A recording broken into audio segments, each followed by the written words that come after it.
from John Forsland and a hat trick from Jordan Eberle. My name is Erica Lindsay Ayala. I'm your host of Locked on Kraken, your only daily podcast dedicated to the Seattle Kraken. We are going to get into the 5-2 win over Buffalo and going to talk about the AHL announcement coming later today. All that and more on this episode of Locked on Kraken.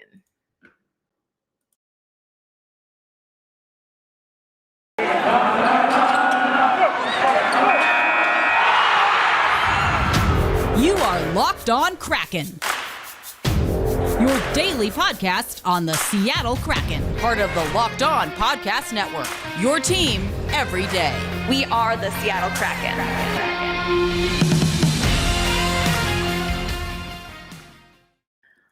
All right, Kraken fans, we are talking to you, or I am talking to you right after the Seattle Kraken get another win at home. They beat and defeat the Buffalo Sabres with a score of 5-2 at Climate Pledge Arena before they hit the road 2 times over, first to Arizona and then to the Las Vegas Golden Knights. If you watched yesterday's show or listened to yesterday's show, you know, no Jack Eichel, officially not a part of the Buffalo Sabres anymore, certainly a part of the narrative, and that will probably continue when we play the Golden Knights on Tuesday. But let's get into it. I wore my special Warrior Ice hat here. This is from the 2020 NWHL All-Star Game. NWHL doesn't even exist anymore, so it's vintage.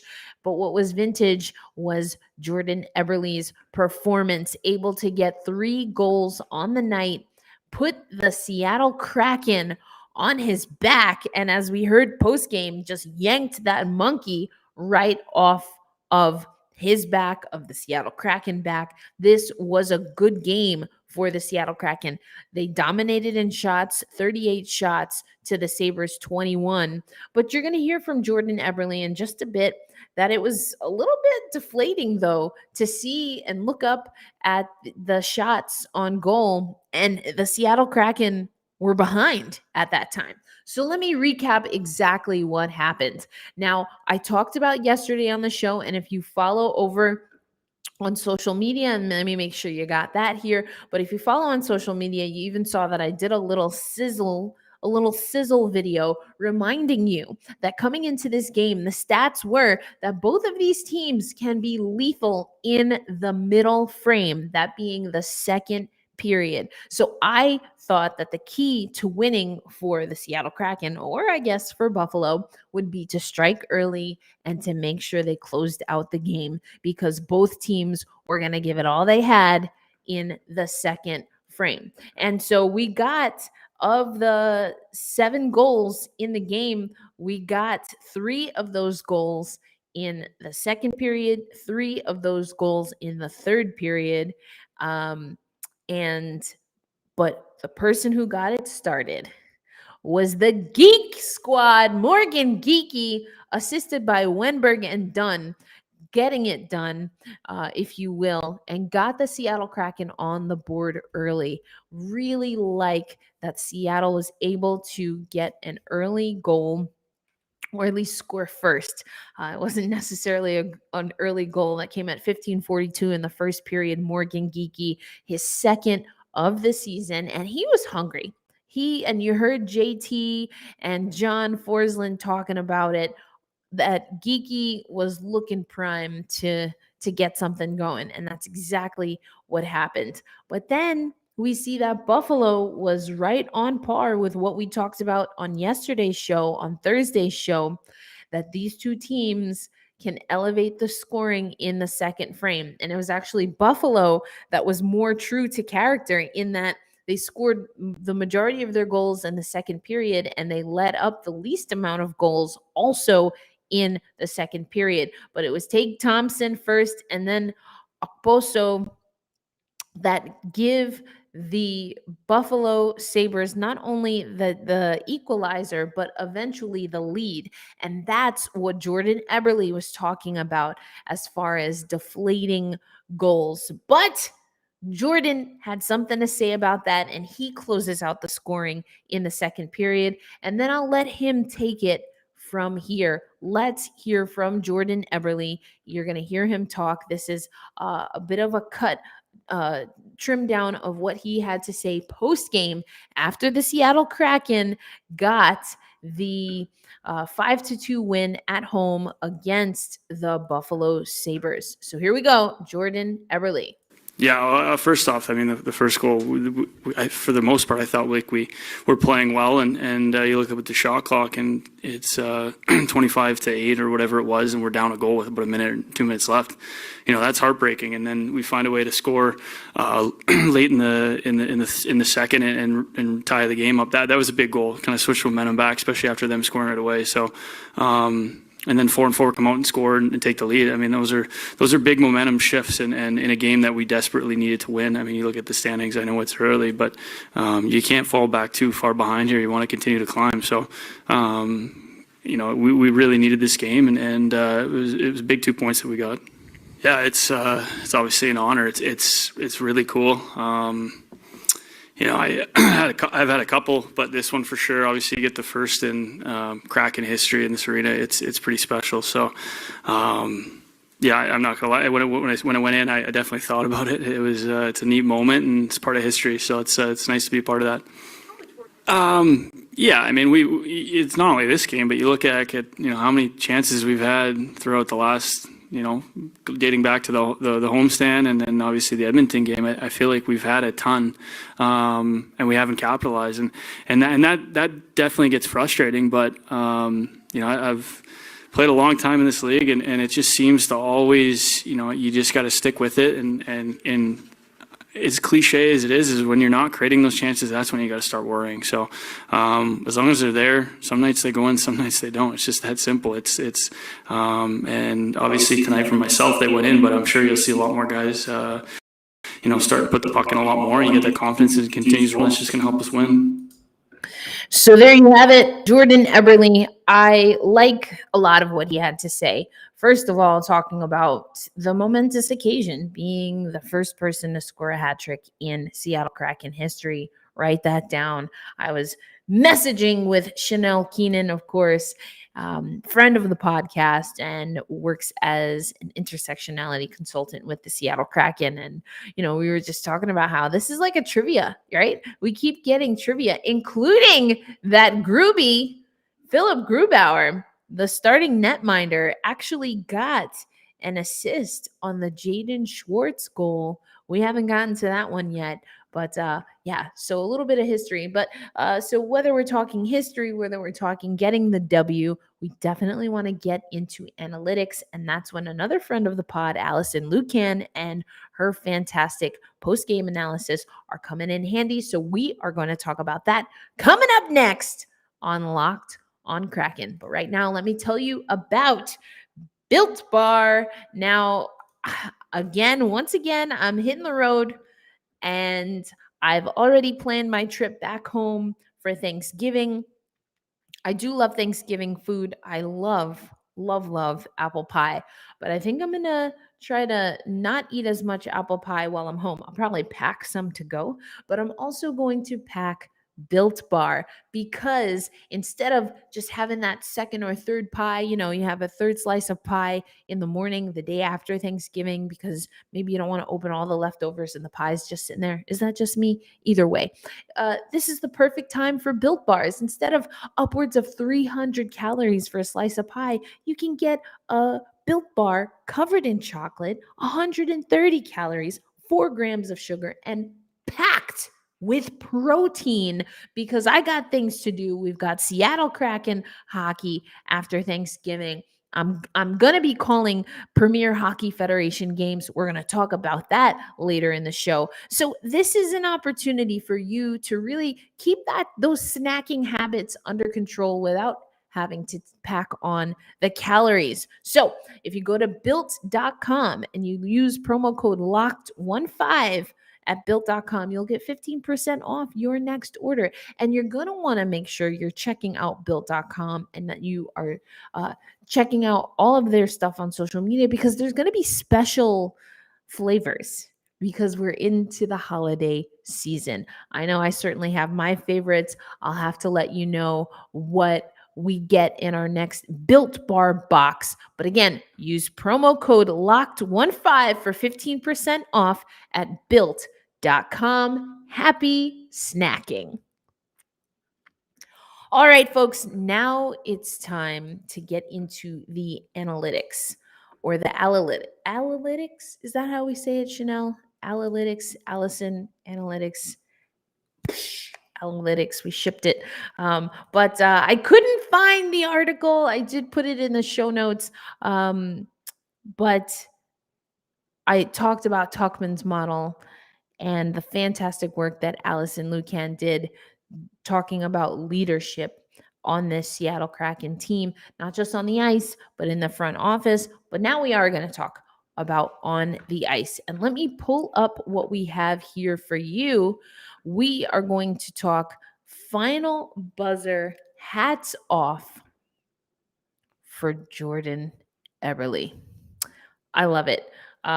Post-game analysis, instant analysis, a well-earned win. The Kraken get results on the scoreboard powered by a solid defense, offensive control, and the first hat trick in franchise history. And here it is. Let's go with the lead. Stick with it, and results will come. Now, this is something that I've been talking a lot about, when it comes to when it comes to the Seattle Kraken and making sure that you hold fast and you stay true, if you will.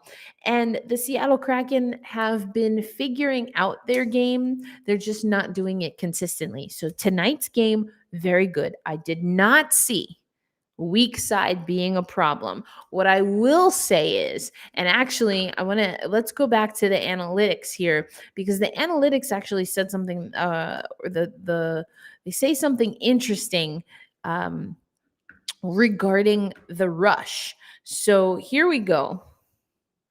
Controlling efforts off the rush has been a focus for Seattle all season. For the first time this season, the Kraken held their opponent to 0 scoring chances off the rush, according to Sport Logic. Now, off the rush is basically, the other team coming in hot with numbers. And so, yes, that is accurate. The Seattle Kraken did not let up a goal on the rush. They gave up a power play goal, but they did give up a goal in transition. So that first goal that we saw from Thompson, if you go back and look at the replay of that goal, and I'll leave the link there for you in the show notes if you want to check it out, because, we are not licensed, can't play that for you. But if you look at that, Thompson is able to cut through the middle of the ice. Then he's able to get 3 Kraken players on his flank, using his speed, using his skating ability. And then it was Hayden Fleury, the lone defender, with Grubauer. And Thompson picked his spot, and he picked it well. So that's skill coming from the opposing team. But also, you don't want to get a penalty center ice. I understand that. But that to me tells me that at some point, the Buffalo Sabres and Thompson specifically caught Seattle on their heels. It happens. It's going to happen in hockey. It happens in other sports. But again, those are things that you have to tighten up. And they might not hurt you right now in the regular season, but these are the things that you have to be thinking about, because as I've made my bold prediction, the Seattle Kraken, I think, can win a Stanley Cup before the Las Vegas Golden Knights, but they have to get that playoff experience this season. And right now, they're at the bottom of the barrel when it comes to the Pacific Division, and certainly when it comes to the power play. Yikes! Still was a problem today. The Seattle Kraken were 0 for 4 on the power play. They did let up a power play goal. Now, some people will say, and I heard JT Brown kind of I think it was JT kind of saying, well, a power play, you still get a few extra seconds. Well, no, the geeky goal had come immediately following, technically, a power play. It was at even strength. Now, the Sabres player coming out of the box was not in position. I'll grant you that. But Wasn't a power play goal for Morgan Geekie. What I will say, and I said this on the Locked On Now that should be up on social media, the passing was much better for Seattle. And it was kind of a pain point for me. Early in the preseason, I loved that Triple J line of Schwartz, McCann, and of course, Jordan Eberle. But the passing sometimes was atrocious. Or looking at the pass on the power play. Oh my gosh, how many times did someone shuffle the puck over to Donato, except not to him at all, and he has to go find the puck on the boards? You got to have good passing on the power play, and that's not happening. That is not happening right now. But what I will say is, and I've told you this before, McCann obviously out with as part of COVID protocol, but I've talked about the Triple J line. They are no longer together. McCann is not centering Schwartz and Eberle. It's Wenberg, but Dave Hakstol was asked about the chemistry between Jaden Schwartz and Jordan McCann. And he said, like I've been saying to you this whole time, that was established in training camp. And so Wenberg's got a baby. Remember that episode when Wenberg came back from paternity leave after having his fiance having their first child? He was able to step up into that line. I think that we kind of saw the chemistry, I don't want to say diminish, but definitely took some time for Wenberg to figure those two out. And then when you've got the two wings that have the chemistry and you've got to figure out your centerman, took some time. But what I appreciated is you heard Dave Hakstol talk about it after the game today. You heard Jaden Schwartz and Jordan Eberle allude to it, that things are starting to click. And as you just heard from Jordan Eberle, they know how much time they have and they know what's going on with the standings. They know where Seattle is and they know that they got to get it done. They got to get it done. So overall, I thought it was a pretty good performance from this Seattle Kraken team. Again, the power play continues to be a pain point. While I thought the passing was crisp throughout the game, not great on the power play. So is that a personnel thing? Do they have to kind of coordinate a little bit more? I don't know. We'll see what happens there. Again, the Seattle Kraken were able to dominate shots wise, but again, they're taking a lot of shots, but are those shots hitting the target? Are those shots shuffling the goaltender and the defense out of position? Last thing I'll say before we head into the next segment, where we're going to talk a little bit more about some news that's coming up. What I saw from the second goal that Gruby let in is exactly what I ranted about earlier this week. And that is that the Buffalo Sabres did a great job screening in front of Gruby. Gruby thought he had the guy, thought he had established everything. And then as soon as the shot comes in, boom, goal number 2. So right now, the Seattle Kraken don't have very many players that are able to keep in front and screen a goalie, because they don't have the size necessarily to where a goalie can't just kind of look through them, or they don't have the physicality and they're kind of being pushed out by defenders, as a good defender should do. Clear the front of the net for your goalie. So just something to consider and to keep an eye on. I know I certainly will be. Power play is still a pain point. Passing has gotten better, but not on the power play. Okay. And also screening in front of net. But coming up next on Locked On Kraken, we're going to talk about what to expect with Arizona. We're going to talk about what to expect with Las Vegas. So Arizona no longer in the conference. Vegas obviously is. I mentioned Jack Eichel. We led with Jack Eichel on Thursday's show. We'll probably talk about it again come Tuesday. And then big announcement time coming from the AHL affiliate that will go live at, I guess, 11 a.m. Pacific time. And then I'll close out with something that we're going to be doing to talk about some of what's been happening regarding the Chicago Blackhawks and really just hockey culture overall. So that's what we'll get into next on Locked on Kraken. As always, thank you for making Locked on Kraken your first listen, especially if you're listening right now. I mean, I'm going live and it's 2 a.m. Central, so let's freaking go.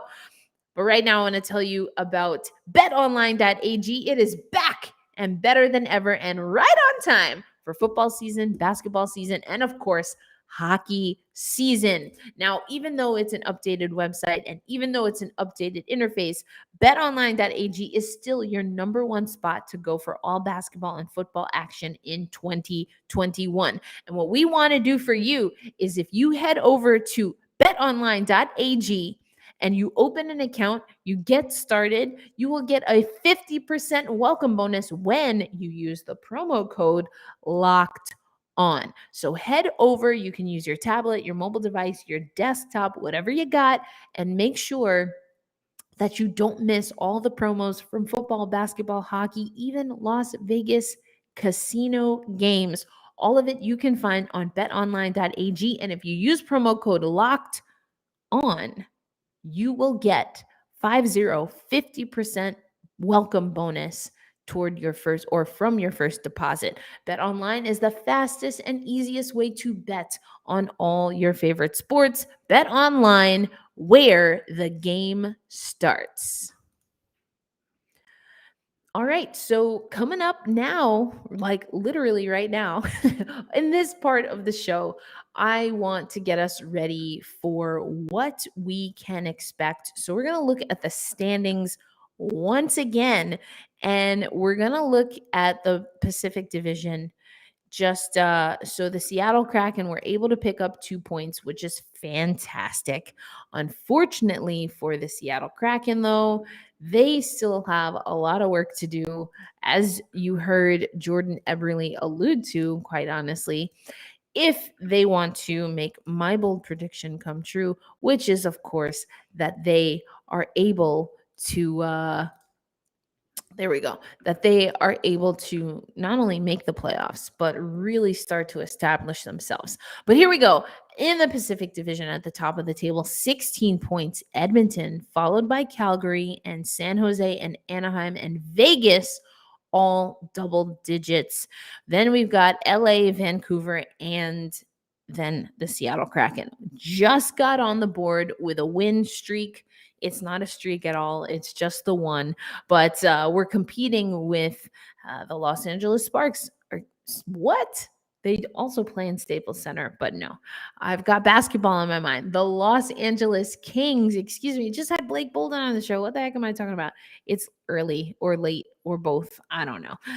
LA, there you go, is on a 3-game win streak. Then you've got also Anaheim on a win streak and Edmonton at the top of the table on a 3-game win streak. So lots of ground to catch up.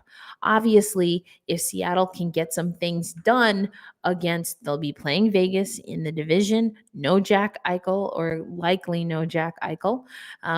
But they'll be playing Vegas in the division. So that's obviously a way to catch up. But also we'll be playing Arizona, who, if we look at the Central Division, also in the Western Conference, Arizona's at the bottom of the table. They're on an 8-game losing streak.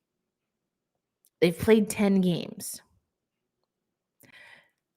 So yeah, the Seattle Kraken need to get it done and should be able to get it done against Arizona. I mean, no shade to Arizona, but I mean, the numbers don't lie. They just don't lie. So that's what we've got coming up on Saturday. I will be giving you a locked on now after that game, maybe even before. We'll see how it all pans out. But part of the reason that I'm trying to see what we're going to do before that game is because, we've had Premier Hockey Federation Commissioner Ty Timinia on this very show. Well, Ty Timinia and the Premier Hockey Federation, the PHF, are going to be opening their season this weekend on ESPN Plus, people. And your girl right here, Erica Lindsay Ayala, your host of Locked On Kraken, is also one of the analysts and broadcasters for the PHF season. I get to travel to sunny Florida to call games, to call hockey games. Can you tell I'm excited? I'm in Tulsa right now. It's actually a little colder than I thought it was going to be here in Tulsa. So I'm excited to get into the sunny weather. That's why I'm doing this show super late or early on a Friday to make sure that I've got my bags packed and that I'm good to go. So we will definitely have some social media stuff contingent on my cell phone continuing to work. Nah, she's good. She's good to me.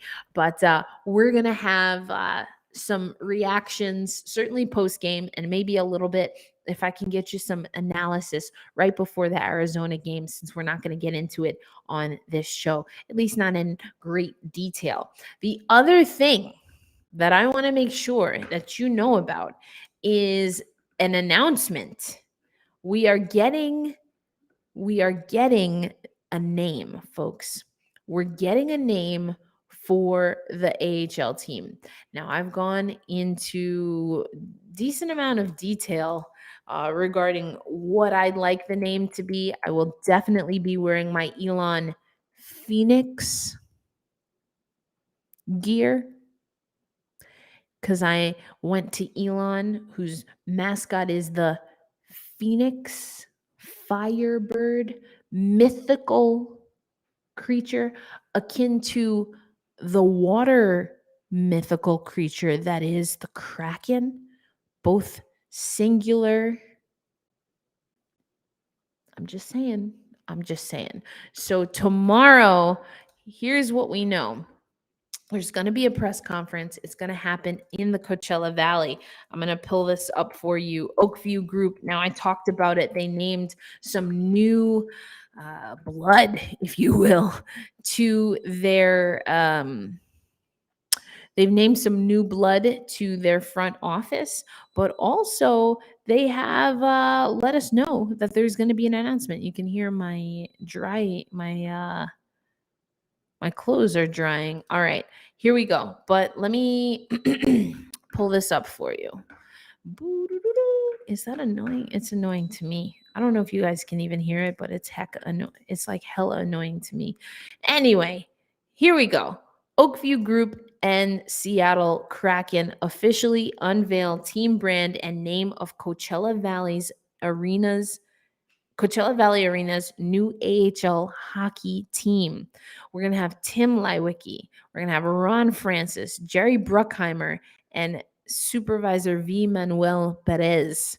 Members of the Desert Blade Hockey Youth Hockey Club will also assist in the unveiling of the logo, very on brand for what the Seattle Kraken and Seattle Hockey Partners do.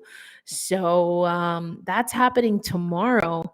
10:30 a.m. is when media is arriving. This is Pacific time. And 11 a.m. is when we can expect all of the news to break, and there will be a press conference following. I'm working on making sure I get the deets so that we have them here for Locked On Kraken once I get back to Tulsa after my opening weekend of the Premier Hockey Federation. I'm wearing my Warrior Hockey lid. I'm wearing it in honor of Jordan Eberle and his hat trick, but also because bam, bam, bam, I'm sporting my now vintage NWHL All-Star Weekend hat. Yeah, they gave this to us in our swag bag. It literally came in a bag. And that's actually the bag that I use for carry-on. So if you ever see a NWHL All-Star little, duffel bag, it's probably your girl. Anyway, that's going to do it for this show. As always, thank you for making Locked On Kraken your first listen of the day. And now it's time for you to get ready for your fantasy hockey league. And host Scott Cullen leans on his decades of fantasy hockey insight and experience every day to help you be the expert in your fantasy league. Like everything, it is free and available for you anywhere you listen to podcasts. And I did this little tease.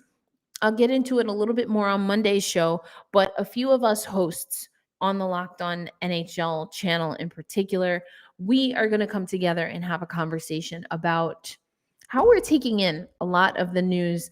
Now, in this case, a lot of people are pointing to the Chicago Blackhawks, excuse me. But if we're being honest, there is an unfortunate culture in hockey of allowing abusive behavior to continue. So I will actually be hosting that. You might see, if you are subscribed to Locked On Kraken, that we have saved the space, and it will go up live on YouTube as we're recording. But it's going to be an important conversation. I'm hoping just the first of many, I should say. So thank you for everyone who remains in this sport and keeps this sport safe and fun for all. I hope that this podcast is safe and fun for all. Yeah, I'm going to bust chops. I bust my own chops on the show, but that's different than being abusive. And I certainly hope that I've never perpetuated, even without subconsciously, that I've perpetuated anything. If that's the case, please do let me know. But I also draw a line when it comes to, I've talked about this before, certain outlets and people affiliated with certain outlets, because to me, it's evidently clear that they don't have an interest in making hockey for everyone, which a lot of times includes me. So that's what I got to say about that. I think it's going to be an intense conversation, but I'm hoping it will also be uplifting. So we hope that you join us. We're recording on Tuesday. Like I said, it's going to go live directly onto the Kraken YouTube page, and then will be repurposed also as part of Locked On Presents. That'll do for me. I am your host, of course, of Locked On Kraken, Erica Lindsay Ayala. And if you have ESPN Plus, check me out. I'm calling the first game, the opening game, the Connecticut Whale at Metropolitan Riveters in New Jersey. I will not be in New Jersey. I will be calling the game elsewhere, but that's besides the point. But hope that you will join us until then, until Monday, and until, of course, you follow on social media for the updates that we're going to get about the AHL and the Arizona game. Hold fast, stay true, and let's go Kraken.